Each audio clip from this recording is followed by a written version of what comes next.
In recent years, there has been a dramatic increase in education about consent for sexual activities. Campus health centers, especially, seem to be hosting constant events about consent, thanks to a snazzy new acronym from Planned Parenthood: FRIES.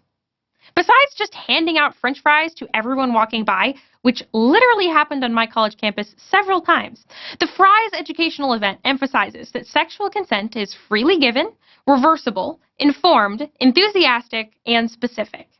I think we can all agree that education about what does and does not qualify as consent to sex is important in our culture today. But this emphasis on consent to sex is also being incorrectly applied to pregnancy.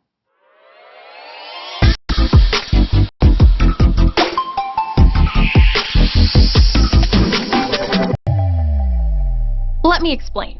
One thing about consent that is being given particular attention is the R of FRIES. Consent is reversible. In other words, consent to sex is ongoing, and a person has the right to say no at any time during sexual contact, at which point the interaction must immediately end.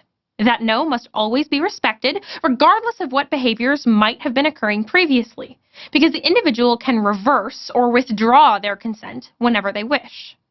Pro-choice advocates have taken this idea and now started arguing that pregnancy, like sex, also requires ongoing consent, which can be withdrawn at any time.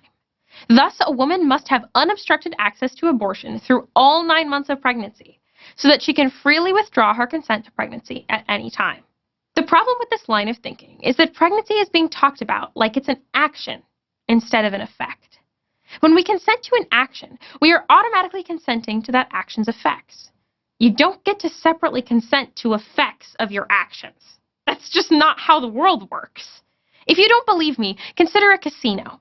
Let's say that I'm going to a casino today, and I decide to play roulette.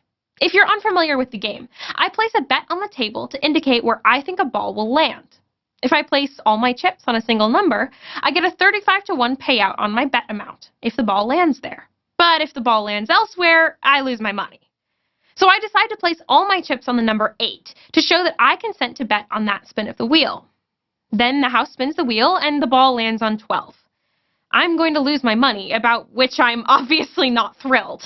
But wait, imagine if I said, hold on, I gave consent to bet my money, but I never gave consent to lose my money. Now that the wheel has been spun, I am withdrawing my consent. Give me my chips back. I'd probably get thrown out of the casino.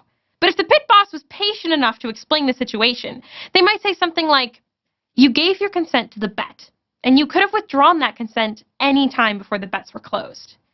You knew that the ball might land on your number, and it might not.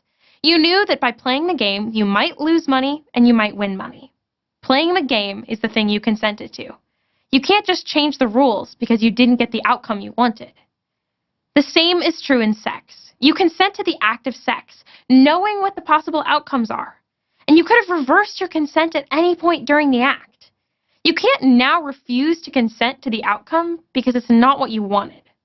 Furthermore, it would clearly be wrong for me to kill someone at the casino in order to avoid the consequence of the bet I consented to.